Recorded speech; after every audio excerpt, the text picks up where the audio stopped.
Morning, ladies and gentlemen. Thank you very much for joining us for the plenary session for the Heart Rhythm Congress. It's great. This is a session that we introduced a few years ago where we try and get everyone together in the one room. And I try and pick topic that will appeal to the audience as a whole, because it's a really varied group, and I congratulate everyone who's in the room who's involved in arrhythmia care in some way or another for the great job that you all do. This theme this year is setting standards for British arrhythmia care. We do a lot very, very well in the UK. I'm pretty sure of that. There's some things we could do better, and there are probably some things we can all contribute to that in one way or another, irrespective of what we do within treating our patients and looking after patients with arrhythmias. So I'm very grateful to the British Heart Rhythm Society, because actually the speakers who are speaking have all been part of council or Completeness Council. It's very important. It's an important society for us all to be a part of. I think it's, as a body and a group of people, we are much stronger than as an individual, I definitely believe. Can I just take this opportunity to thank Trudy Loban, Becky Bell, and all of the Arrhythmia Alliance team for the enormous amount of effort they put into logistics for the Congress. Thank you very much. So without further ado, I'll introduce Dr Francis Murgatroyd. Thank you very much, Francis from King's. The audit started in the 1970s, and it was the first ever device registry in the world, started by this disrespectable group here. Tony Rickards, you'll recognise. David Cunningham, I hope many of you will remember. Morag, his wife. Ed Rowland in the back with the smirk. We didn't have windows, we didn't have mouses for our computers, and that's what a computer looked like at the time. We didn't have data protection. We didn't have GDPR. And it moved to a system called Lotus Notes. I don't know if any of you remember Lotus Notes. I think it was IBM developed it. And it was Lotus Corporation in the 1980s. Sadly, it's still there. We've moved on. We now probably have about 2 million records of procedures. It's a massive number. We collect about 100,000, 80 to 100,000 device procedures a year and about 10 to 20,000 EP ablation procedures a year. And the system is creaking. There is some good news. What do we do that other sources of data don't do, like hospital episode statistics? I think our USP is clinically led. The data is collected by people who understand what it means, unlike commissioners, hospital managers, etc. And we try to collect relevant data. The other thing is that we are a registry. And this is a problem because the people who pay us are not interested in acting as a registry, but it's a registry of every single implant that's ever happened in the UK.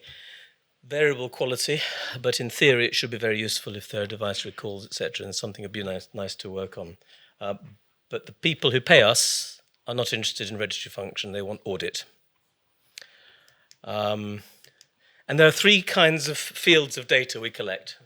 Just to understand, the first are what are called mandatory fields. In other words, you can't upload a record without those fields, and there's very few of those. Even what the procedure was isn't a mandatory field. It's simply something that will uniquely identify that record, so the date and the time, the hospital, and hospital number, even if the hospital number's wrong. And the reason these are mandatory is that if you upload another record with the same mandatory fields, it will overwrite the old one. Different ones, it will assume it's a separate procedure. So same procedure, same time, it will overwrite. Same procedure, different time, it will presume there are two different procedures. Then there are what I call key fields, and these are the ones which really say, what did you do? And everything else we analyze will be based on those. So it will be a new implant of a pacemaker or an AF ablation where we did ablate. And then there are the others. Who did you do the procedure on? Why was it done? What type of atrial fibrillation? How bad was the heart failure? What was the QRS, etc.? And what did you do? How did you do it? The operative details, the generator, the lead, the technology used for ablation, etc. And we collect information on complications in theory, but people don't submit it very well. So we're kind of looking at other ways of looking at that. And there are two key fields. for devices and 2 for ablation. For devices, we collect what kind of procedure was it? Was it a first implant of a pacemaker or first implant of something? And that's important because we want to be able to identify the first implants when we look at complications, revisions, etc. That's a level playing field for all hospitals, big and small. Whereas upgrades, downgrades, as you know, the complications are going to be more complicated, more frequent. And then what we've called the maximum system capability. And in David's day, this used to be pacing mode. And we had to abandon that because you could have a device that's programmed VVI, but it's actually a dual chamber pacemaker. So we want to say, what can the system do? If it's a CRT system, but without an LV lead, which sometimes happens because it's a failed implant, that goes down as maximum capability as dual chamber. And then for ablation, very simple. Did you do an ablation? And what was the target, or what were the targets? And you'd think that would be pretty straightforward. But it's not. So we can already see that this is often wrong. Don't worry, I'm going to zoom these in a moment. So if you look at what David used to do, he'd just say, what was the generator? It looks like it's a CRTD. He'll say CRTD. And you may find that the hospitals put dual chamber, or put dual chamber pacemaker when it's a defibrillator. So what we've done is to try and validate the device model against what the hospital said was the maximum system capability. And to do that, we have to look at the device models. And this is one family, the Autogen family of Boston Scientific, which has been spelled in 598 different ways. Yep. Sorry, this laser pointer isn't working. Yeah. These are the good ones. I mean, there are some that are much worse, they're misspelled, etc. Even with fuzzy logic, it would be difficult to pick these up. So we've had to put together, of the 280 different families of generators, 15,000 different spellings. And every time we do an extract, we find some more. I went through another 1,500 last week, looking them all up on the internet. Thank you. Oh, that's great, thank you. We can then compare what the hospital says it was with the generator type. And obviously we have to say it's single chamber pacemaker because we don't know if it's atrial or ventricular. And these are compatible, and the yellow ones are, so these are clearly correct, these are compatible, and the other ones are not compatible. And for the national statistics, we have to adjudicate between the two. So I want to try and establish what actually was it if the two aren't compatible.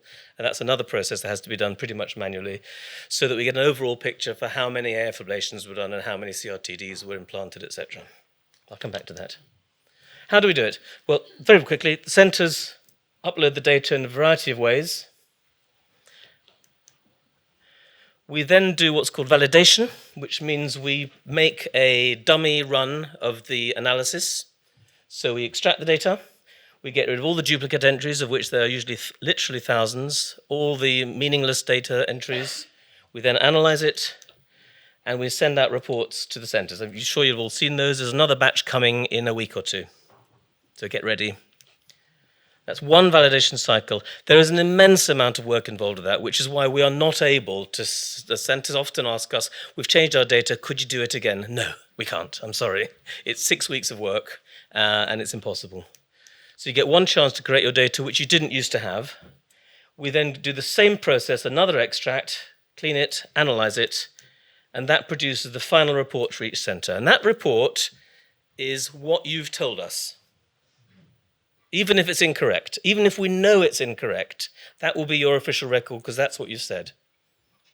But there's a separate data set we produce when we try and correct your errors, to produce the national statistics, what we call a gold standard data set. In order to do that, if it's like, say, a CRTD, and it looks to me like a CRT, it could be CRTP, I then have to go and look at each record and see what were the leads, those sorts of things. So it's, please get them right. Then I might be able to have dinner with my wife sometimes. And this is the result. How is the data reported? Well, the centre reports, I hope you've seen, are by provider. And also online there are league tables where we basically put the information for the centre reports into these tables. I'll show you one in a moment. And those are based on one cycle of validation, so you get one chance to correct your data, and then we publish it as it is. And then there are two other formats, interactive maps, which I'll show you in a moment, and the national report, where we try to use what we think is the best estimate of the real data. And actually we end up being pretty confident that it's almost entirely correct. And that's based on the data that's been adjudicated. And all of this is visible on this very long URL here or via bhrs.com/audit. And there are links. And what you probably want is the appendices, which actually show you these individual data tables. So, give you an idea, one of the things we look at for quality is data quality and data completeness. So this is the exercise where we're telling centres, do your models of generator match what you've said they are? And this is one hospital where there's a 99.6% match. There's only 2 cases where it doesn't fit. And this is another one, these are real data, where more than a quarter don't fit. That's after validation. Muggins has to try and go and figure out what they really did. This is data completeness. So these are some of the fields: demographics, procedure details, data completeness. Good hospital, sorry. Only one thing where they didn't really do very well, which is on the QRS morphology, and one with poor results in quite a lot of the clinical fields, but quite good at the demographics. And then we've put these individual reports together, which you can look at individually, into league tables. We haven't ranked them best and worst, because this is the first time we're publishing them in this format, and I think we want to get people used to seeing their data out, but we will. We'll say these hospitals are very good, and these, frankly, are SH1T. And so we have, if over 95% is green, 90-95 is yellow, and below 90 is red. And this goes for the validity of the data and the completeness of the data. And the same for ablation. You can see far worse data, and I think the reason the ablation data is far worse is that we haven't been in a position to publish it for several years because it wasn't funded. So now we've got that cycle going. I'm hoping that there was 1 or 2 reasonably sized centres that didn't actually submit data a couple of years ago. I hope that's all going to be correct. And this, I hope, will become a lot more greens and yellows soon. And then there are other quality indicators like compliance with national guidance, nice pacing guidance, nice primary prevention, secondary prevention, ICD guidance, where some centres obviously don't do ICDs, so they're blank there. And we're reporting operator activity. So last time round, we simply listed which names had been given as having done procedures in that hospital. Now we're saying how many. And this is done by GMC number. So if your GMC number's wrong, it will appear as there's a psychiatrist who does quite a lot of pacing somewhere in the Midlands. It might be true, who knows? And if your GMC number doesn't correlate to anybody, because we have a lookup table we can download from the GMC. If it doesn't correlate with that, we're not going to look at your names. I haven't got the time, I'm sorry. There's 2,000 or 3,000 people who've implanted devices, and there are 2 instances, I think, in the country where different people have the same name in different hospitals and are different doctors, we can see from the GMC numbers. So no GMC, it doesn't count. And then we've compiled these into a national table. So this is how many you've done in all the hospitals where you might work in the country, NHS, private, wherever it's reported. You can play the game of trying to figure out how big someone's private practice is. It doesn't always work. This is new, and this is an attempt to look at something I think really important, which is outcomes. So we're looking at re-interventions. And our theory is that if you have a second device procedure within a year of a first one, it will usually be a complication. It'll usually be a lead displacement or an infection. There will be patients whose clinical indications have changed. That's inevitable. But it just might give some sort of clue because people basically aren't reporting complications, and I'm not sure they ever will. So this is re-interventions for devices. We track patients using the NHS number, which means that if you put in a pacemaker and it gets infected and someone else takes it out, it will go down against your hospital, not the one that took it out. There's a problem there. If you don't report the NHS number correctly on both occasions, it won't be picked up, and your hospital will seem better than it is. So hospitals that haven't reported more than 90% NHS numbers are excluded from this analysis, and these are the ones in grey. And again, I hope this will improve. We're going to combine NHS number with hospital number next time, but I'm not sure. We'll see if that makes a significant difference. So of the ones where we did have NHS number reported in both years, the initial year and the 1 year follow-up, 90% means we've got more than 81% chance of picking up a reintervention, if you think about it. And this is the volume. This, stand up, Derick. This is Liverpool. Excellent. Very good. But actually, there's not a huge correlation between volume and reinterventions.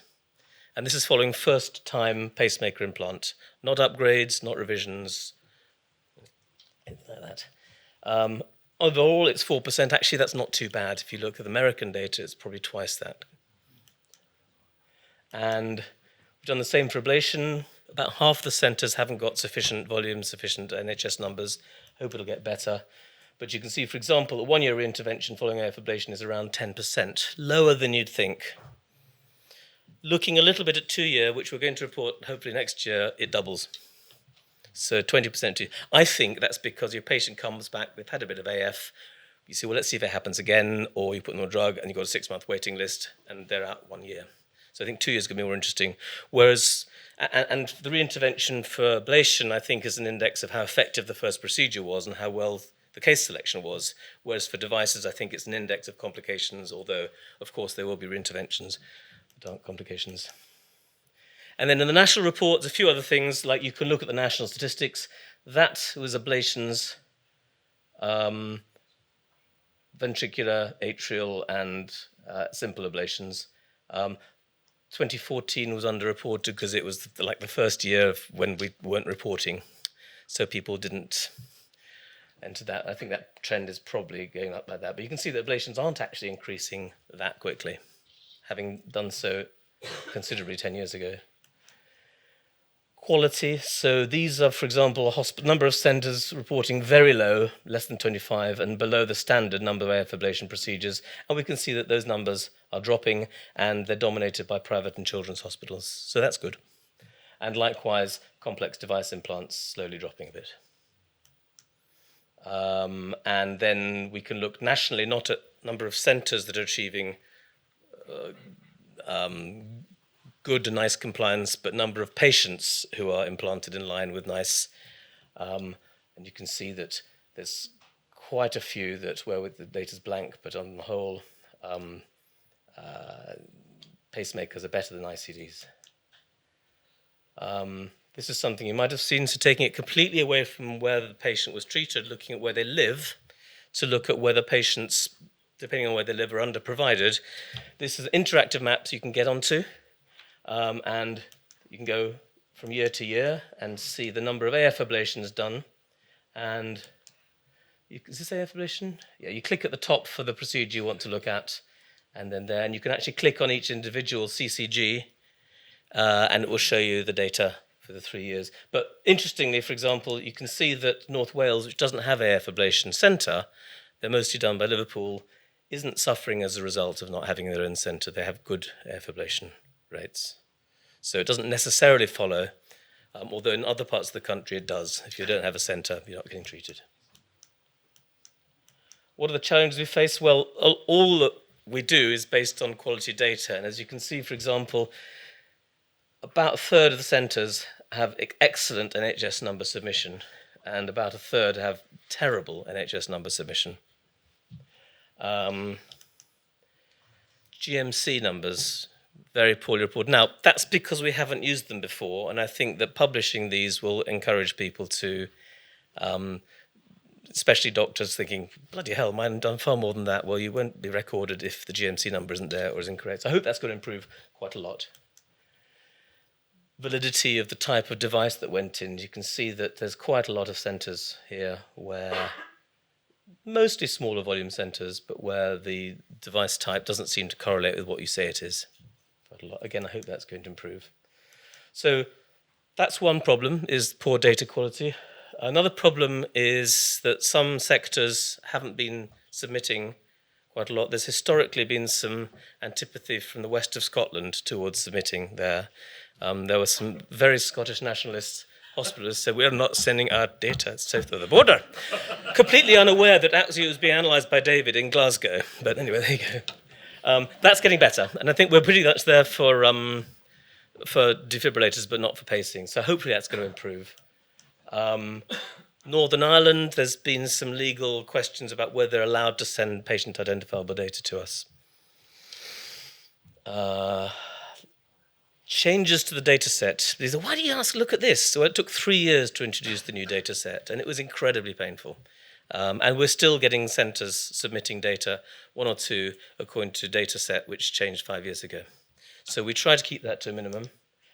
Confidentiality is always a problem. So I'm going to talk a bit about confidentiality. We have a legal exemption to needing consent. It's called presumed consent based on section 251 of the NHS Act. So we're allowed to collect these data without requirement because it's in the interest of patient care generally. With that exemption are some incredibly burdensome rules.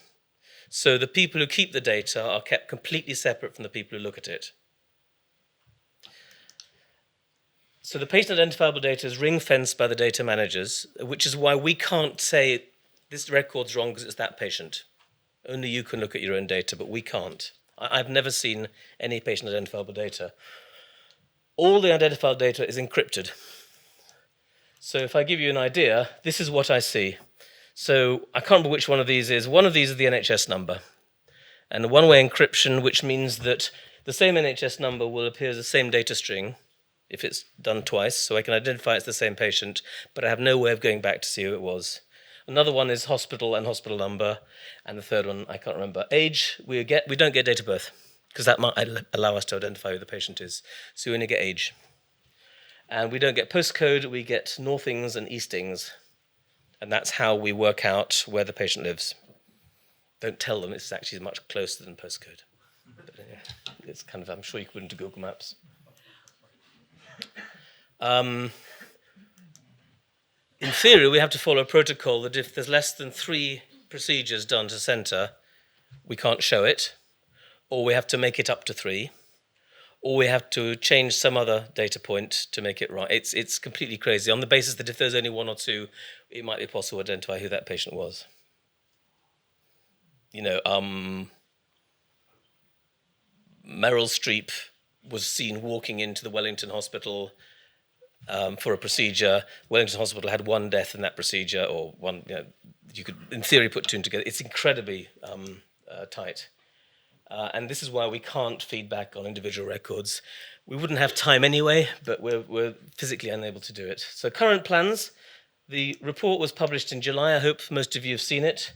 That was very late. That was more than 2 years late because we had to reinvent, when David died, all of the analytic techniques, which unfortunately he took them with him. We want to bring it forward by more than a year.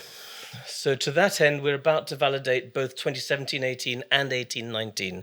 So you have a big validation exercise coming up probably next week or the week after. The data's almost ready to send out in reports. That's for devices and ablation. So please get your data managers or whoever it is ready. We will then re-extract the data in November and hopefully have much of the analysis done towards the end of the year or in January. We are now being forced to report at the same time as all the other domains, so heart failure, MINAP, BSIS, surgeons, all those sort of things. So our report will only be out when everyone else is ready, and it's gone to HQIP who pay us, and then it's gone to NHS England who pay HQIP, and that can put 3 or 4 months of delay. And if there's a Welsh election, as there was last 2 reports ago, or who knows, another referendum, a general election, it's all embargoed because the number of pacemaker implants might actually affect whether your MP gets elected or not. But the good news is that they may permit us to actually publish what everyone's interested in, which is the data tables, much earlier than that. We want to report with better data visualization rather than those tables if we can. We're going to give the status so that we can tell the difference between who's cardiologists, who's a trainee, who's a psychiatrist doing the implants. Because when people have looked at these data, say, you've got a lot of people doing very small numbers of pacing. Well, those are often trainees. And we're going to look at 2-year ablation follow-up rather than 1 year for interventions. And the other big thing to know is we're in the middle of migrating to a new platform, finally away from Lotus Notes, because we're too big for Lotus Notes. It's actually separated into 4 separate databases because it's so big. Every extract has to be done 4 times. Onto this, which is used in Sweden, University of Uppsala, which collects all the Swedish heart data and is amazing. So that's going to help to provide instant reports so that the moment you upload something, you can see a report of what you uploaded, what seems to be valid or not. Hopefully getting rid of the whole validation process, and then allowing the public and commissioners, etc., to see relatively live data, probably only 3 to 6 months out of date rather than a year or 2 out of date. We want to link to other NICOR data sets, such as TAVI, see, for example, what's the incidence of devices post-TAVI, or if you've got a very clever TAVI team before TAVI, are we doing enough, based on the heart failure data, are we doing enough defibrillators? Linkage to hospital episode statistics to look at rehospitalization rates, linkage to mortality, to look at, for example, if none of your ICD patients are dying, then you're probably putting them in patients who are too well. If a lot of them are dying, then you're probably not putting enough in. Those sorts of things. Maybe to see if there's a signal of if people are dying within 3 months of an AF ablation, is that related to the procedure or not? And hopefully, I think the most important thing we can do is improve resource for NHS agencies so that MHRA says how many subcutaneous defibrillators are still implanted. We'll be able to give them that answer quickly. NICE wants to know what's the implant rate of this, those sorts of things. We can give a response a bit more quickly. Thank you very much.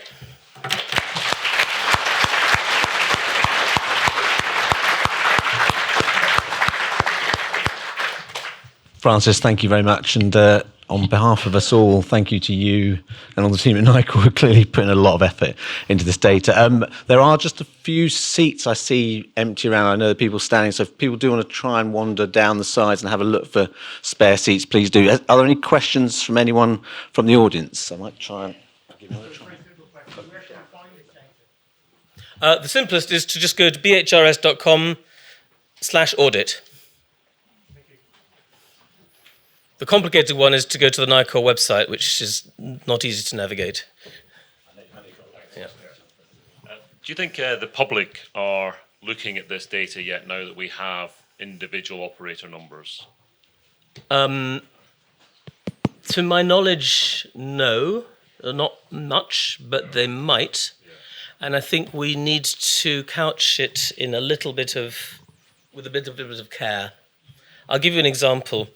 There is a large hospital where 97%, it's a very large hospital, 97% of procedures, the first operator is a consultant.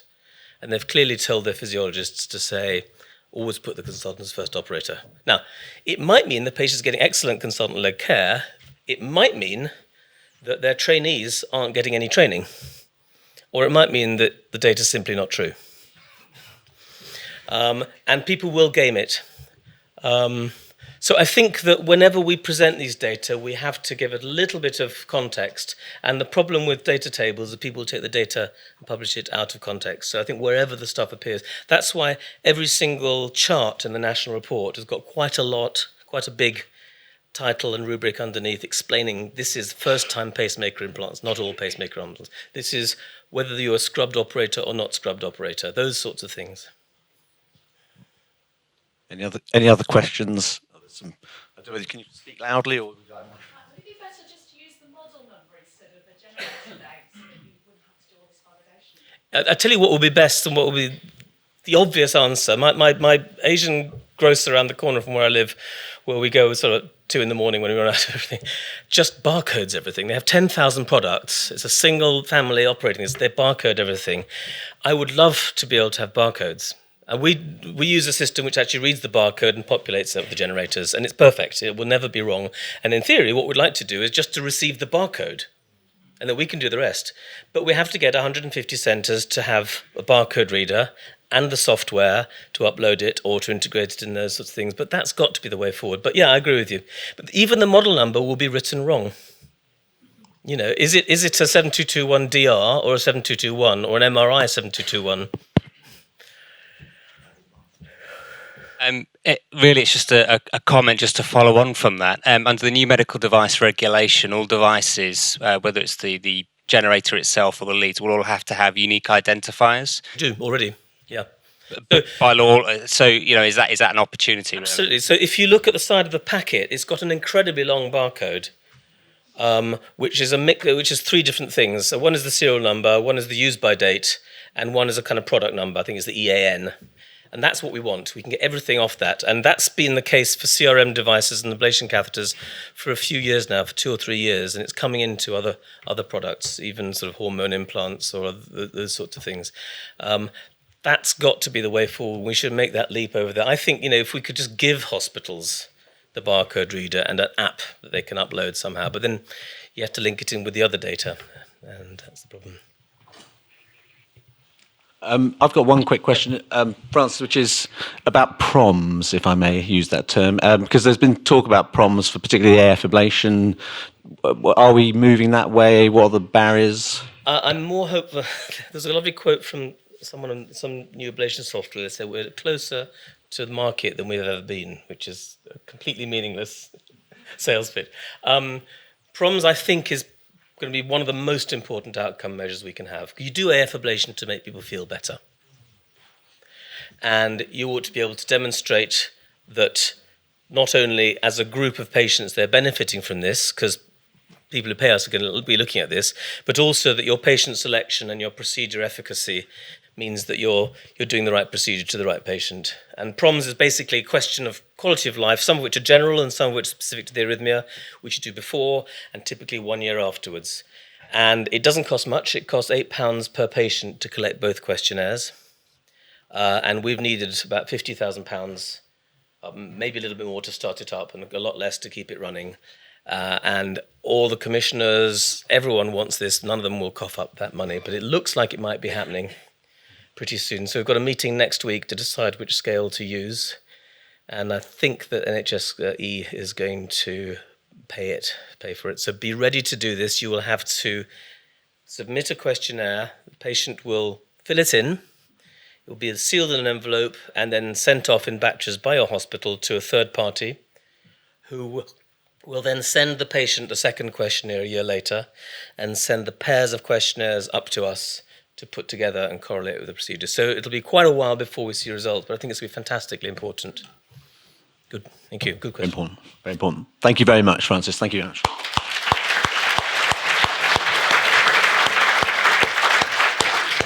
So delighted to have Dr. Derick Todd from Liverpool, who's going to tell us about national commissioning. Thanks, Derick.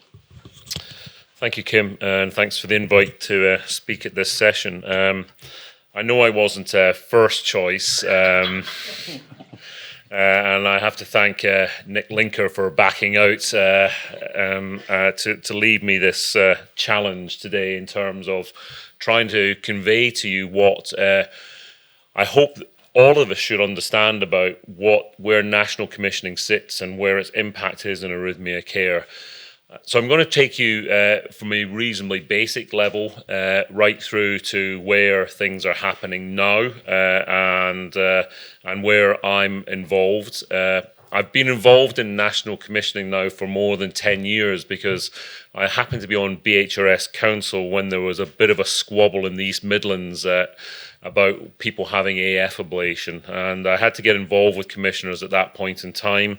So I've had a feel for it for quite a while. I've been involved with the clinical reference group, although I'm not now, and I'm involved again in some bits which I'll tell you about as we move through. So hopefully after this talk you're going to have, number one, still be awake. Judging by how busy the bar was last night, that might be a challenge for one or two, mainly my colleagues in Liverpool, I think. You're going to understand the commissioning structure in the NHS a little bit. try to understand that there's an interplay between NHS England, CRG being the clinical reference group, data which Francis has been talking about through NICOR, professional bodies, BHRS, and try and understand how these link together, because it's not immediately apparent. And to be honest, it's not completely logical or a process which I think is well worked out.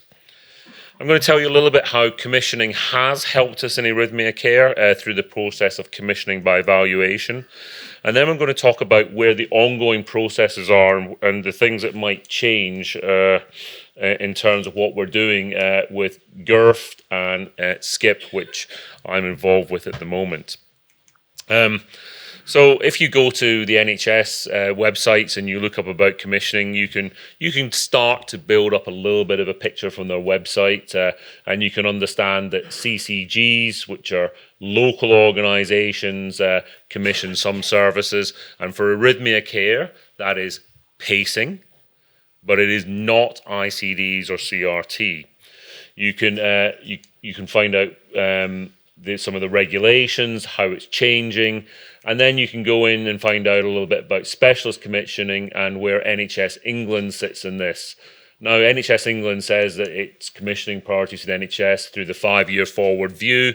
The 5-year forward view started in October 2014, so I think should be finished now. Shared planning guidance, etc. But mainly what we're focusing on is this, specialised services, because I think that's where most of us are interested in terms of NHS England and commissioning, rather than through CCGs and pacing. So where are we in specialised services? Specialised services are really for the rare and complex conditions. So as you can imagine, if you ask CCGs to pay for ICDs, it would be really difficult, because you'd end up with CCGs going, oh, that's flipping expensive. And there's been a lot from my practice recently, and just because you've identified one family with terribly malignant Brugada family, and you put a long QT and you put a load of ICDs in, you might be in a difficult position. So it's nice to have an overarching picture where this is paid for nationally. But specialised commissioning is under pressure, because as we move in cardiology, we create more expense. So this is something that these is being looked at very carefully, and in terms of our specialty work, we are under scrutiny. How much are we talking about? We're talking about a lot of money in specialised services, more than is going into CCGs, and we're talking about a lot of different specialised services around the country. Cardiac is pretty much one of the biggest with cancer, really, as you can imagine. So, and these key things here are important in the decision-making process for specialised commissioning.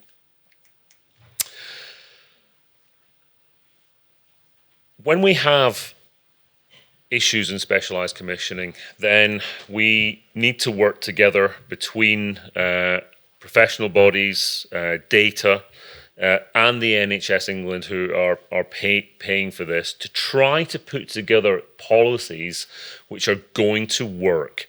Now, these bodies are linked mainly by personnel and perhaps a few core members, people like myself who've been involved for a number of years, Francis, Nick Linker, Joe De Bono's involved. There are a few others as well. So we've been involved for many years in these processes, and I guess we get time and time again asked to do things. I'm not always sure that's the right model, where it's based on who people are rather than more stringent processes, but it's how it happens in the UK at the moment.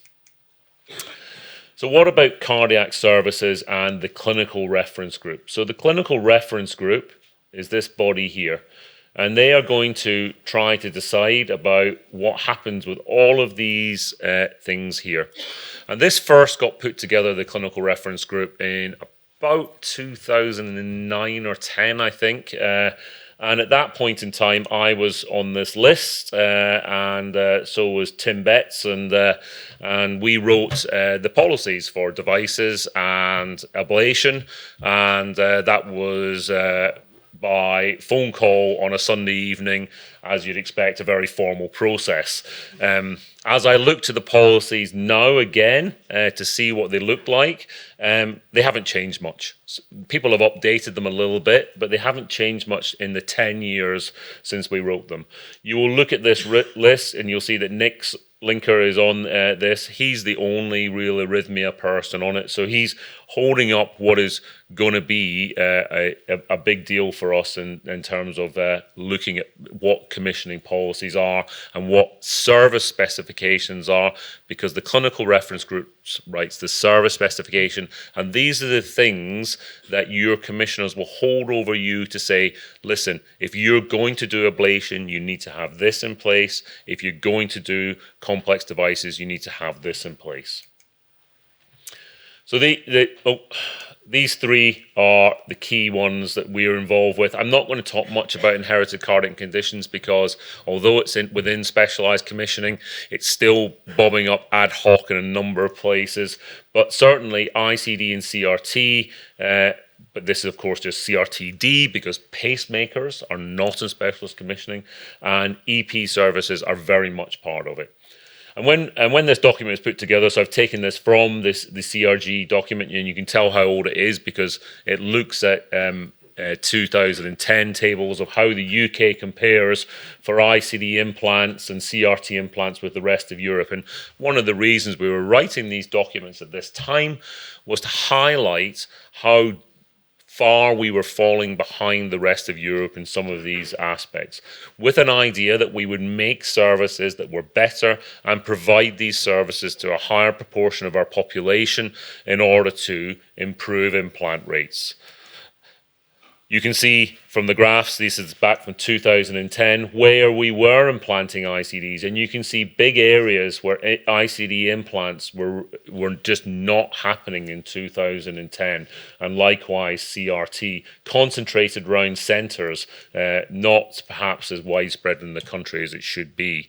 So we wanted to change this inequity in terms of a geographical inequity to allow a more uniform practice through the UK.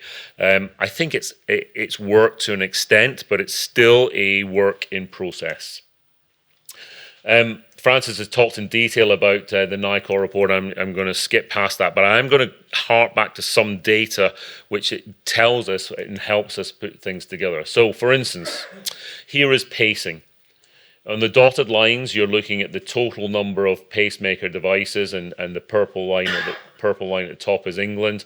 The solid line represents new implants rather than box changes as well. So we get a flavour for the numbers, and you can have Wales and Northern Ireland on this. And you can see that roughly speaking, we're still increasing. We're putting more devices in. Of course, we should be. Our population is getting older. That's important to understand. So how does that compare with the specialist commissioning type procedures? So this is ICD implants here per million population.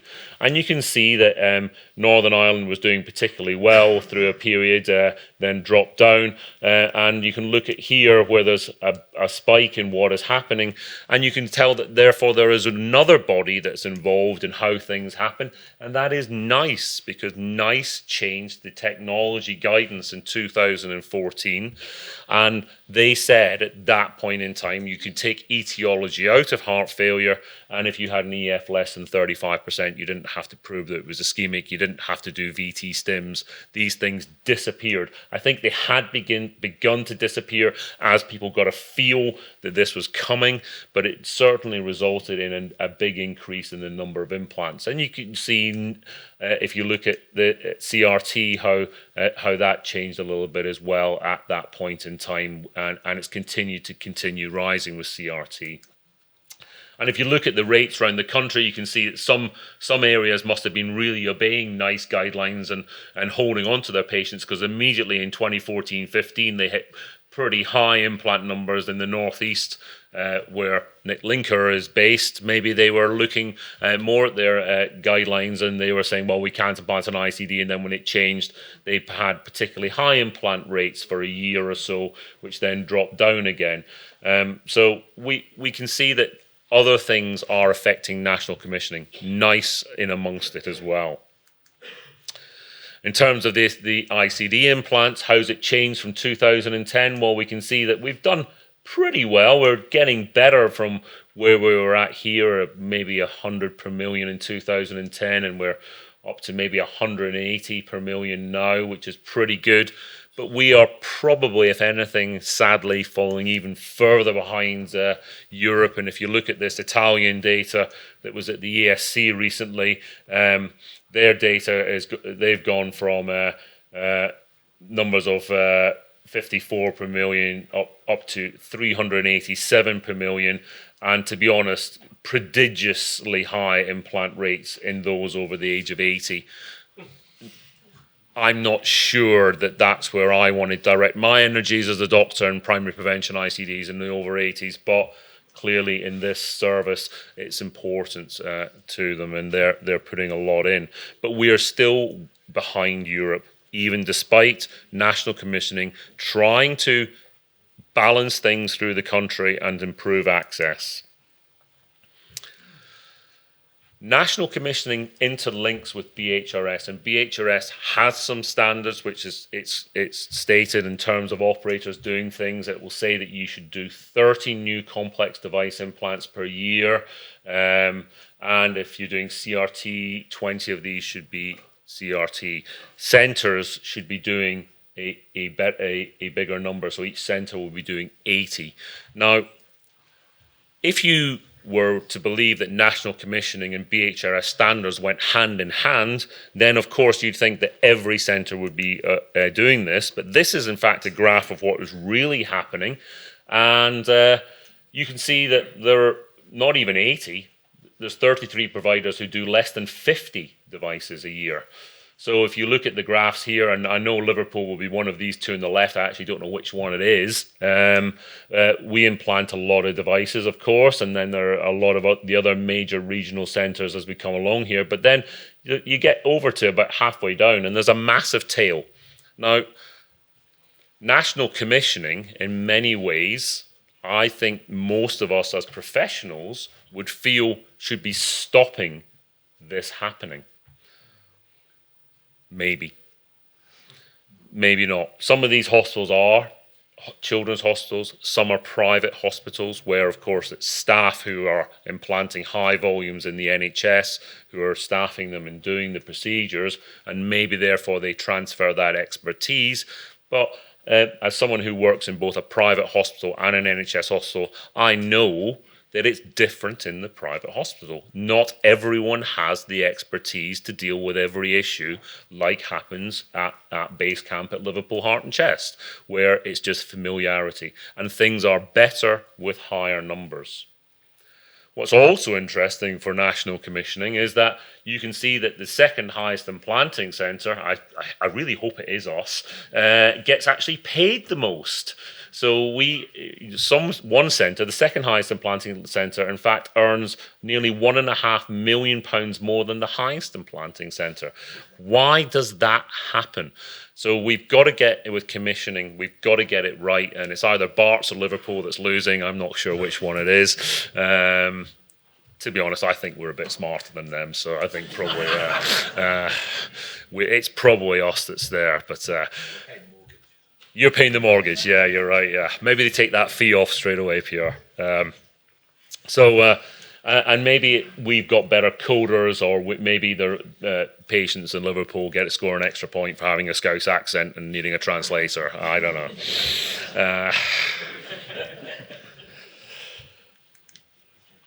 What about ablation services? So you can see that device services are nationally commissioned for complex devices, but you would have to admit that with professional standards clearly defined, we're not meeting these professional standards in a large number of centres. I think that's wrong. I think we should tidy up what's going on.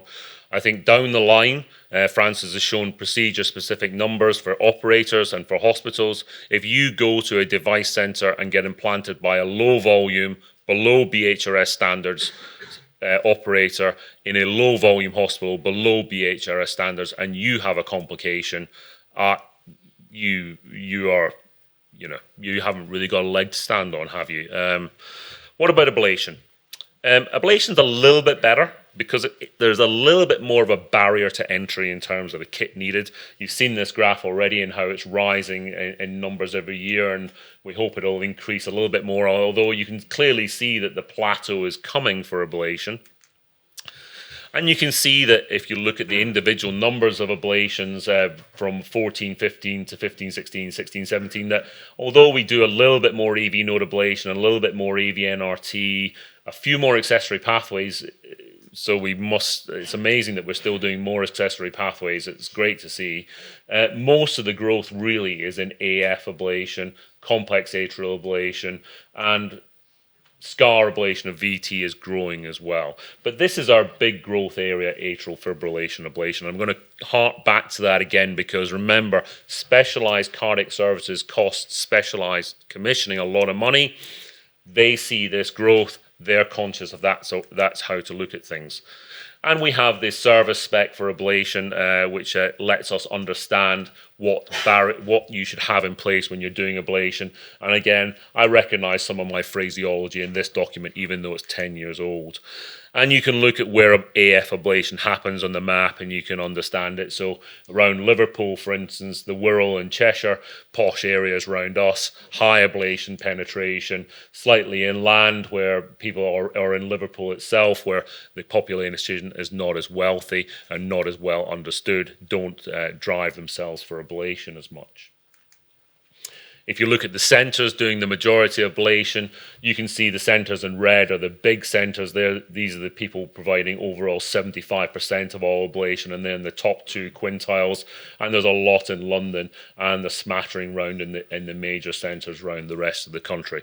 None of this data, I think, will surprise you. I didn't put the circle around London. That was done prior to me picking this graph up. So ablation I think works a little better. In general, we have high volume centres. In general, we have, they're meeting the commissioning guidance. I could show you the same graph with the tail for ablation. It's not as bad as devices. Devices is a little messy, ablation not so bad. Every year, though, in cardiology, we have new innovations, and there's been things people will be aware of: MitraClip, PFO closure. Of course, TAVI has really come through. But the big one for us in arrhythmia care was appendage occlusion, which came to the fore 5 or 6 years ago. And we wanted to start using appendage occlusion. But of course, you sit down with the specialized commissioners and you talk about that, and they say, where are you getting your money from for this? And we say, well, we'll take it off renal, gastro. And they say, no, they want to take money off you because they've got a posh new endoscope, or they want to do something else with. So everyone wants to take money off each other. Nobody wants to give it up.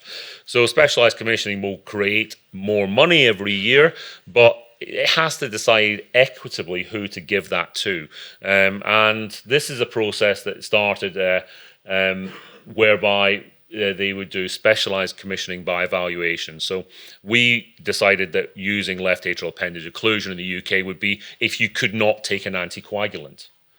We thought that was the best way to put in to use this device. However, all the trials were done comparing to anticoagulation. So therefore, none of the patients in the trials met how the clinical indication would be in the UK.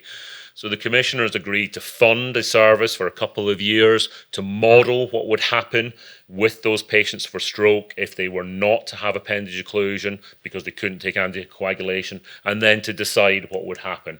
And through this process, and this is a lesson in what the NHS specialised commissioning is like, independently assessed by the Clinical Priorities Advisory Group. Excellent. They've made the decision that it's the right thing to do. No.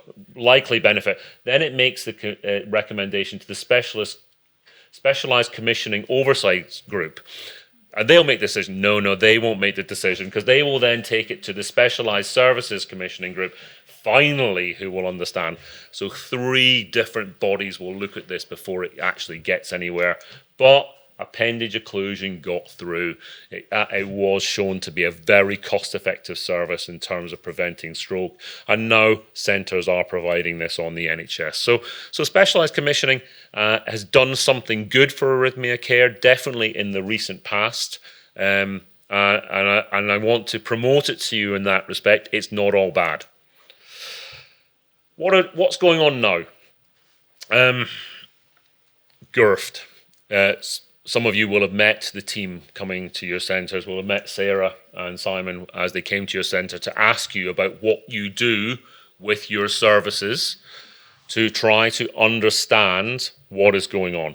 And the process for GIRFT is trying to create services where it is right first time, where there is not a chance that things are going to slip through the net because it's low volume, niche in that centre, one person, not a team-led thing. And they're going to look at a number of things. They're going to look at hospital episodes, Ciscits, NICOR. They're going to ask you questions directly about what you do in your trust. They've been to visit us and they asked us directly, what happens if a patient gets a complication from an ICD the night after implant? How does that get worked out? We don't have an A&E, so we're a little vulnerable, and we do the majority of our cases as day cases. How do they get in contact with you? And they're going to create at the end a national report with a view to helping hospitals to improve. And they're going to hopefully share insight on good practice and allow us to build the best possible NHS for patients. I like the idea of it. It's a mature process. It's been through all of these things already. And I thought when I looked at this, I'd show you a little bit about cardiothoracic surgery to just give you an example of how the recommendations might come in terms of helping you understand how to do better in your processes. So they make a number of suggestions on pathways and management of clinical outcomes. I think it's a nice thing. Establish collective responsibility for clinical outcomes. I think that's a really nice thing in cardiac surgery. NICOR, maybe make, the surgeons champion that they have phenomenal data, don't they? But they have one very blunt metric, which is, are you dead at a month or not? And they champion the fact that this is amazing data, but it's pretty blunt, really. And they should be collecting data that's a little bit more subtle in terms of outcomes. But they show nice graphs like this. So for instance, if you discharge patients at weekends, if you have a high discharge rate at weekends, the higher your discharge rate, the average stay is reduced. It's pretty simple, isn't it? You just make an effort to have consultant or at least senior team member ward rounds at the weekend, and you will send patients home. You will reduce your bed days. This is good practice. It's very hard to change within one hospital, because you know what? If all your surgeons don't do ward rounds at weekends, none of them have got any desire to change that whatsoever. But when you show them this, you can push them a little bit. What about the specialised cardiac improvement program? You can read this. You can see that atrial fibrillation ablation, it's 12%. It's 183 million a year currently spent on AF ablation. Sudden death, I think that's I'm not sure if that's the 11% there as well. But we spend a lot of money in our areas. Everyone will be aware that we've been trying to improve procurement practices for ICDs. Everyone will have gone through the process of buying these in their own hospitals and now having either a zero cost model or perhaps a transparent cost model, as it will be soon. But let's be clear what this is about. This program here is about trying to create a way for specialised services to save money, because specialised services are struggling. So when they look at our clinical area of focus, they look at it and they see us that we are big, it's a common issue. And if we're looking at ablation, there's no nationally consistent adherence to clinical criteria. They look at that and they're going, what, we're spending 180 million a year and there's no national consistency about what these guys do. They just all make it up on the spot. And you know that even within your centre, if those of you work in big centres or those of you refer into big centres, you'll know that we as clinicians, we vary. Should we vary? Is that correct or is that not correct? I have mixed views on it. Repeat ablation rates vary considerably. Repeat ablation is something that the commissioners are interested in. Those of us involved in this process are going to try to distract them from that because I think it's a terrible metric. My most symptomatic, most deserving patients have sometimes had 2 or 3 ablations when I can't get it right first time. It doesn't mean I'm rubbish. It just means that for some patients, I've got to try really hard to get it right. So please don't judge me on repeat ablations. Please judge me on my outcomes. And I really hope that patient symptom questionnaires, quality of life is going to feed into this. For devices, again, they've got their eye in this. You know, the top 16 providers provided 76% of all complex device implants. 36 providers did less than 10. There's no room for that kind of variation. Maybe there should only be 20 providers in the UK. Maybe. But it destabilizes services, doesn't it? It's not the right thing. So we need to find the right ways to do these things. And they want to save money. So here's the projected savings. Rhythm management, 24 million. So they're not looking at increasing our services maybe. They're maybe looking at paring them back. Who knows? There's less money in the pot. It's the real term spending in the NHS probably really isn't there if we look at this for what we are doing. It might be concerning. So, where is the national impact on arrhythmia care? It is there. We see good things happening with left atrial appendage occlusion. I'd like to see good things happening with rigorous demands on centres and volume for devices.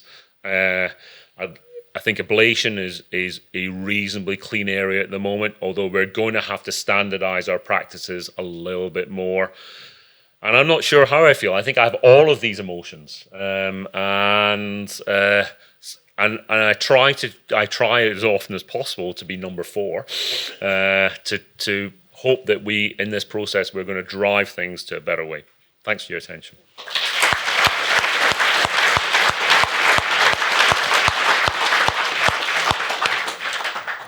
Derick, thank you very much. I think I finally understand a little bit about specialised commissioning. Francis got a question. Just a very quick question, because on one of these boards, I'm not aware of a centre ever being decommissioned. So what teeth have commissioners got? Are they actually going to say, we're not going to pay you, or we're going to cart you away with the police if you continue to do this? Do you think the will is there to actually do this, or will proposals to shut down small centres, for example, be stymied for political reasons at the last minute, which is what's always happened? And all new centres have started with doctors just doing it. Yep. They've never been commissioned to do it. They've always just started historically. Yeah, I agree with you. I think I don't think specialised commissioning has a lot of power to really change things dramatically. I'm not sure they have much will for the fight. I do think that GIRFT is going to help them, though, because I think that GIRFT is going to come to some centres and going to say, we recommend you close down your programme. It will be deeply unpopular, but I think that as the profession, they're going to put the onus on us as the profession to police ourselves. I think that's the right thing. I think we should police ourselves, and it is hard. It's hard, and there will be some people sitting here disagreeing significantly with what I'm saying I don't understand their position, etc. But we know what is best for patients, and I think we need to try to make it as uniform as we can. So perhaps profession policing, and maybe BHRS will be more active in that, although I actually don't think so, because we've looked at this with BHRS a few years ago, and BHRS as a body doesn't have much power at all, unfortunately, to make these decisions. I think that it would be GIRF through NHS England will make the recommendations. I think this is working now. Simon. Thanks for the talk. I understand a lot more now. Slightly related, probably not completely what you've been talking about. In 3 weeks, when we crash out of the EU, is there any truth to the rumour? Is there any truth to the rumours going round that we're going to have shelves and shelves of devices which are unlicensed in the UK because they're all CE marked and licensed in the EU, of which we will no longer be a part, and that we are opening ourselves up as implanting physicians, implanting unlicensed devices in a medical legal quandary? No comment. Thank you. That was your comment last night in the bar. I thought you might give me a more coherent answer. I do have a little bit of a role in CE marking of devices, and I do some work in terms of CE marking. I think everything will be grandfathered, which is that if you have a CE mark, you will be legal to be used in the UK. I don't see that the government will create that quandary for us, nor will there'll be no desire to do that. So you are assuming that Numbnuts Johnson is sorting this out? Yeah. Ojo will get it done. Yeah. That seems to be ambitious. Yeah. Thanks for that nice political question. I appreciate it. Glad I wasn't in the bar with you guys last night. Oh, it was really exciting. Yeah. Just to help you out a little bit, so the EU legislation around medical devices will all be transferred into UK law, so there's no impact at all, nothing to worry about. I can't comment on Boris though. Yeah. Thank you for that. Sorry, just who could you identify who you are? I'm not sure that's wise. So I'm Mike Kipping. I work for the government. All right, excellent. So That's a bit of a that's response, very isn't vague. Sorry, Mike. And I'm Derick. You may want to leave now. I work for the government too. Yeah. Any other questions? No, I'll go thank Derick. Thank you very much, Derick. Thanks very much.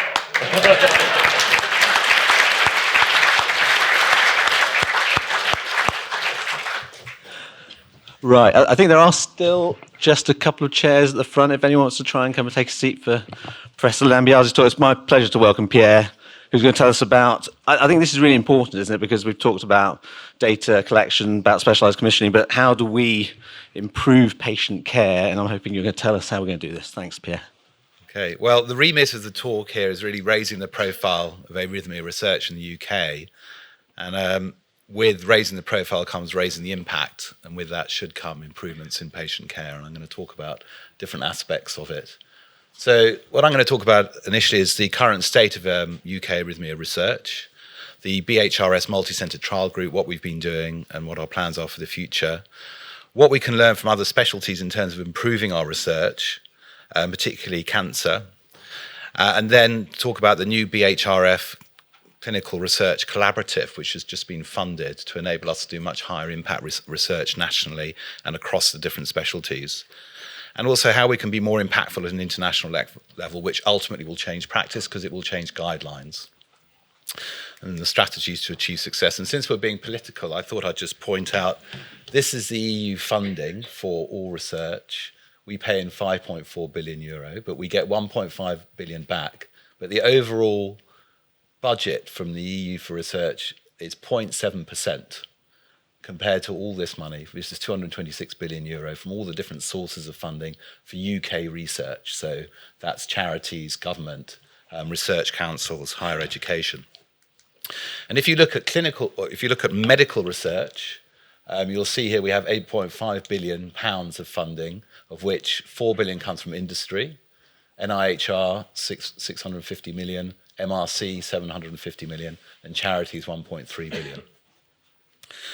And if we look at the British Heart Foundation, this is a breakdown of their report this year, looking at research for different specialties in cardiology. You can see research for myocardial infarction, 9.4 million from the BHF, but arrhythmia were second, 8 million in research, basic and clinical research for arrhythmia. So we have a lot of funding available for research, and we're certainly ranking quite highly in terms of the availability of money. And if you actually look at our profile internationally, this is the faculty era, which usually has individuals who are research active on the panel, a few political players, but mostly research active individuals or high profile clinicians. You'll see here we're the second highest number of people actually on the faculty behind Germany, and the Netherlands just behind us. And then if you actually look at what we're publishing, this is 4-year data, 2015, 2019. This is what over 1,000 papers published from the UK. The H-index is a measure of how many times a paper is cited. So 47 means there are 47 papers that have been cited more than 47 times or above. But if you actually look at how many papers we're publishing compared to Europe, we don't look so good. Germany at the top, Italy next, France here. But then if you actually look at the number of times each paper is cited by other individuals, that's 15, and we're much higher number of citations per paper we write. So we're writing less papers, but they're better quality. America, thousands of papers, lower quality, as you'd expect. It's all about volume, right? ICDs and CRT, if you do a search on that, again, we're ranked lower, but we're publishing higher impact papers. Even more, a better higher impact than the US. And if you just look at ERA, in terms of the clinical trials we've been doing over the past few years, we had the Avatar AF trial, which I know is featured quite highly here for cryo-AF ablation with Prakka Kanagaratnam from Imperial leading that trial, and then Aldo Rinaldi leading the CRT RADI trial, RADI CRT trial. And so these are trials that have been done nationally. These are centres that have coordinated together with the BHRS multi-centred trial group to deliver trials that are changing practice. And these are the papers we've published from the multi-centred trial group over the past few years. And you'll notice most of them are really ablation-driven papers because the group was started initially by electrophysiologists. But as you can see, we're now publishing device trials, and it is open to everybody in the UK, device and EP. This is just to show you the breakdown. So this is a meeting we just had in April. We just had another meeting last night. But you'll see here a number of studies discussed, a number of centres, St George's, St Thomas's, and also north of London, as it were, as well. So a number of groups, including Glasgow, came to the meeting. This is a national effort to do much more impactful, broader research. But we need to get better. We need to get better. We need to be much more coordinated, because if we're going to do work which is going to change practice, such as, for example, the BRUISE trial from the Canadians about anticoagulation with devices, or optimizing medical therapy in patients having ablation, we need to do this on a national level. So if you look at the Canadians, for a number of years, all the Canadian physicians, electrophysiologists have been coming together and publishing high-impact studies in the Lancet, New England Journal of Medicine, which are cited as Class 1 evidence. And this is the point, is that we can do very mechanistic research, which can ultimately change practice, and that's done in very specialist centres, specialist areas.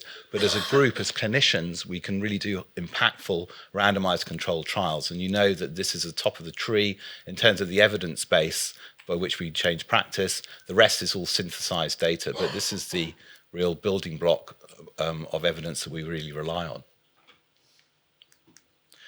But there are loads of hurdles to doing research and to doing clinical trials.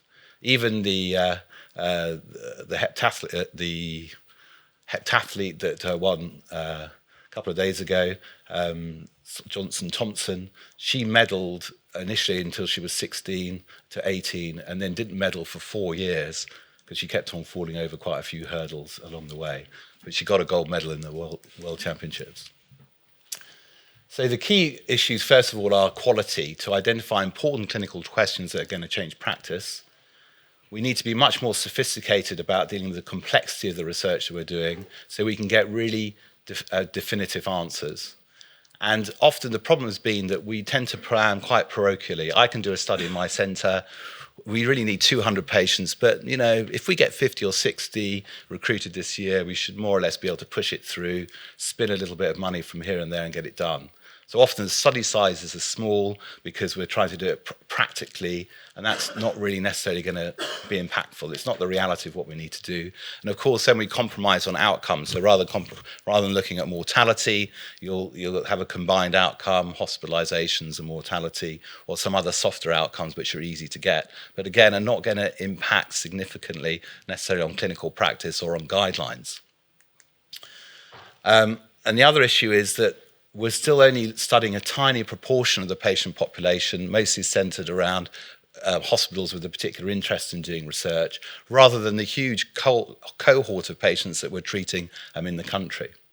And that means that we're looking at highly selected groups of patients, which impacts on the validity of the work that we're doing. We know very well that research active centres tend to provide better care. The patients are enrolled in trials, everything's much more protocolized, everything's much more standardized. And you've heard from Derick already about the standardization of therapy optimizes treatment because it normalizes the outcomes for patients. And this means that also we train our staff better, and certainly we have much better informed staff, much more involved clinical teams, all the way through from the nurses to the physiologists to the physicians. At Bart's Heart Centre, we now have a research physiologist, so part of their job is protected for research time, and they're involved in clinical trials, and they're involved in doing their own research. So that's a great motivator for the team. But the problem is we get stuck. We get stuck in the mud, as it were. This is from Glastonbury last year, not my boots. So there are a lot of challenges. First of all, the slow recruitment to trials. So at the end of the day, you can start a trial, but if you can't recruit, it can be the best trial in the world, but if you can't find the patients, it's going to stop early. And that's really expensive because it takes a good year or so to get a trial up and running, and then you can't actually recruit the patients. And then there are a lot of competing, and the longer a trial runs, you get competing issues with funding running out, resources and patients going to a newer technology, or the physicians losing interest. And the problem is we're not really involving people at the coalface, the people doing high volumes of cases in the district hospitals as well as the specialist centres. We're not utilising that expertise and those patients. And the problem is because we've been relying on very traditional approaches, which are sort of quite expensive and slow and laborious, and we waste a lot of energy and effort with futile planning. So can we learn anything from any other specialties? And a particular specialty that's been very insightful has been oncology and cancer research. And if you look at cancer, in 2000, only 3.8% of patients diagnosed with cancer in the UK took part in a peer-reviewed clinical study. 130 peer-reviewed studies were undertaken.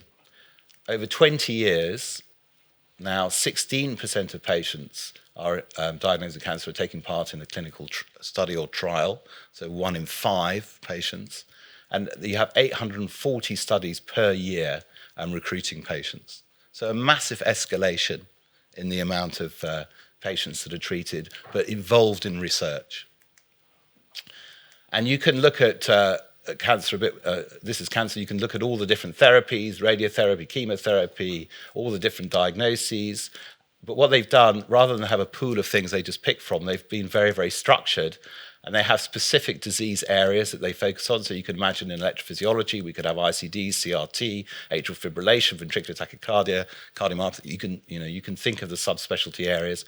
And then built around that, they then look at specific aspects, whether it's primary care, palliative care, particular forms of therapy, particular types of imaging, molecular markers, screening strategies.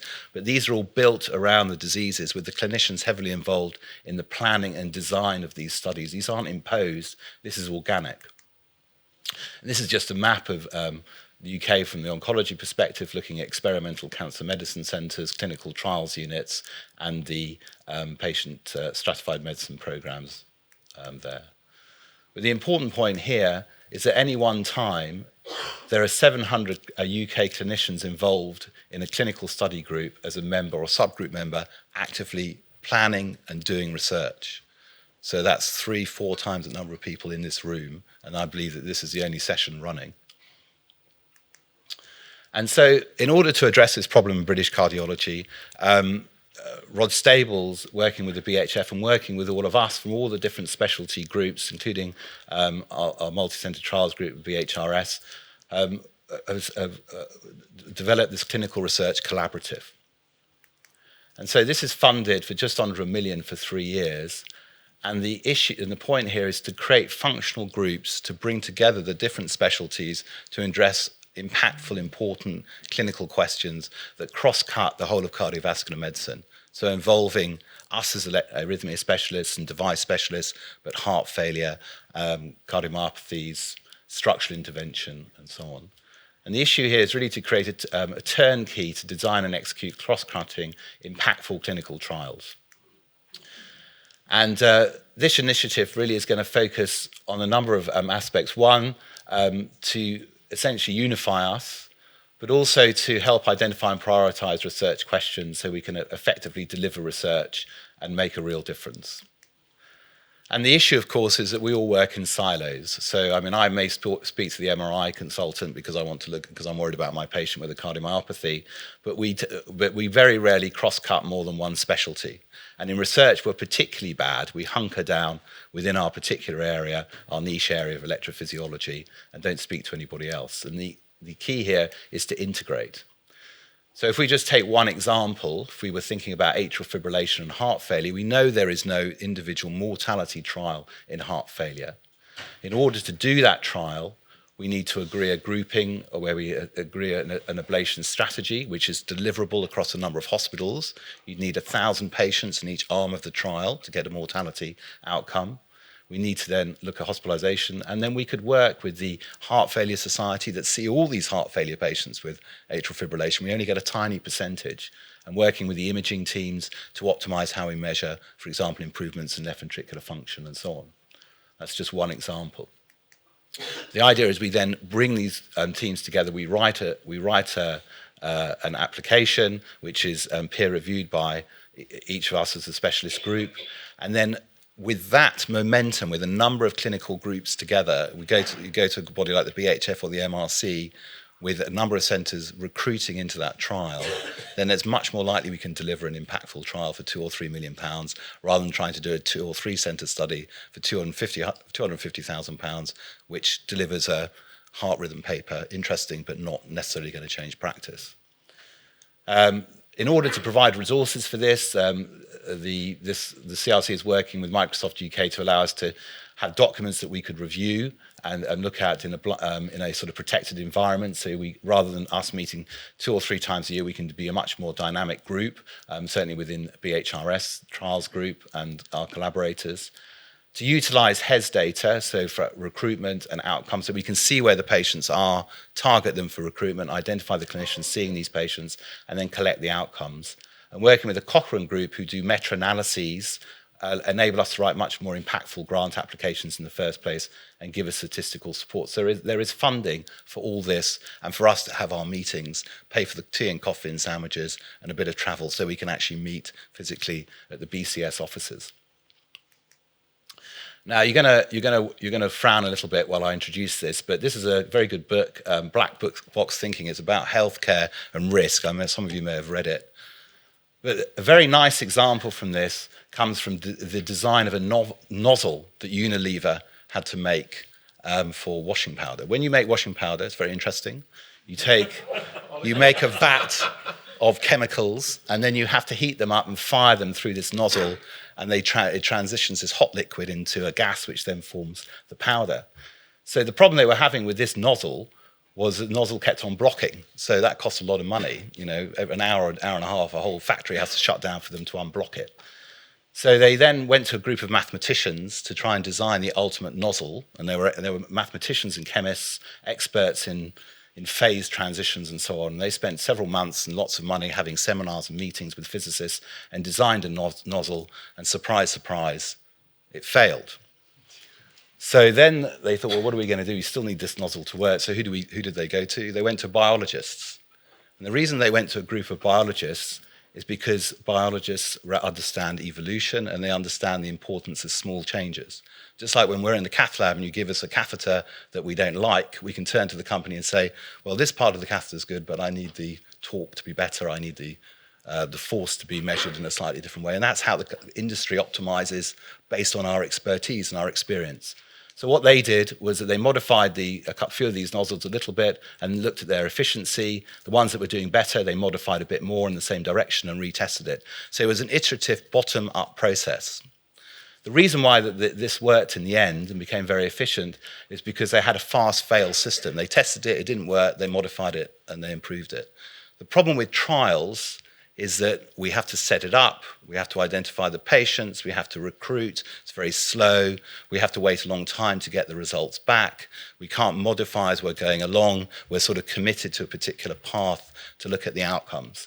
Now in oncology, when they do a trial, they may run 3 or 4 different drugs in parallel, and if one group of patients is seen to be doing better above a particular cut point, they may then switch their patients to the other regimen.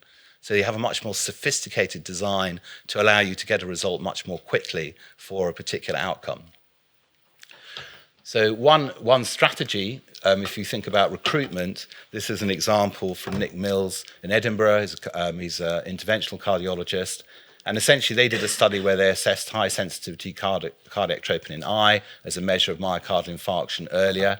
And the key thing here is that they used essentially a cluster randomization design, which in English means that they took 5 hospitals and said, you're going to randomize all your patients this way. You don't have to get individual consent from the patient. Every patient gets treated in this particular way. And then the other hospital randomized in the other direction. And over that time, which was less than 3 years, they recruited 48,000 patients across 10 hospitals to do this, to assess this assay.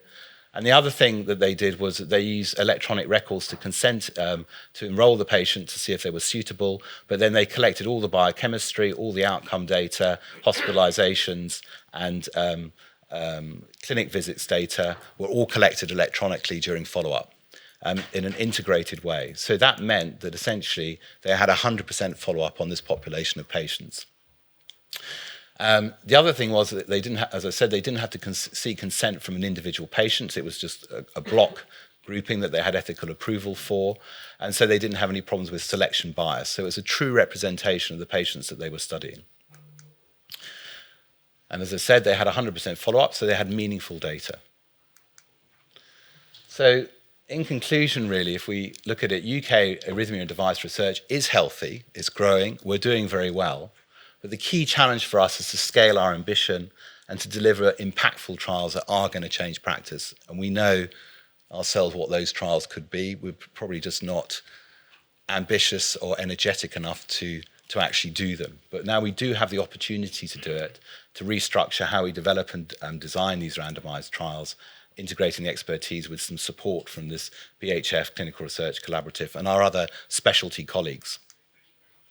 So how are we going to implement this? Well, we already have the multi-center trial group, which has been very dynamic and a great nidus for enabling us to do the trials. But now I really need to set up a research delivery committee where I invite you to email me. I'll put my email at the end. If you want to be involved, you have ideas for trials you want to put forward, or you want to peer review studies, or have a concept or contact you really want to help promote the research or do a study yourself, then get in touch with me. What we're really aiming for here is to create, to formulate 1 or 2 very large, impactful trials initially that we can then go to the BHF for substantial funding that we can do nationally.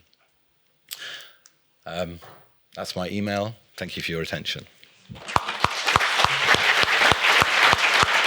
Thank you very much, Pierre. There may be some questions. Can I just maybe a comment rather than a question, which is, I think everyone in the room can be part of research, can't they? I think it's sometimes you feel like it's just the doctors, but I mean, certainly in our institution, it's physiologists, nurses, absolutely everyone. And I remember when I was at Barts as a trainee, the mentality was that every patient coming through should try to be in a trial. I think if we could aspire to something more like that, that'd be beneficial. Yeah. Are there questions? Everyone wants to go and do research, clearly. Stunned silence. Desperate. Well, I'm going to thank all my speakers. Thank you very much for your time. Can I also just, on behalf of the Executive Committee, thank all the speakers through the whole Congress, the chairs, the presenters, the judges who judged, the companies who have supported us, and most importantly, all of you for attending the Congress. Thank you very much. Enjoy the rest of the meeting.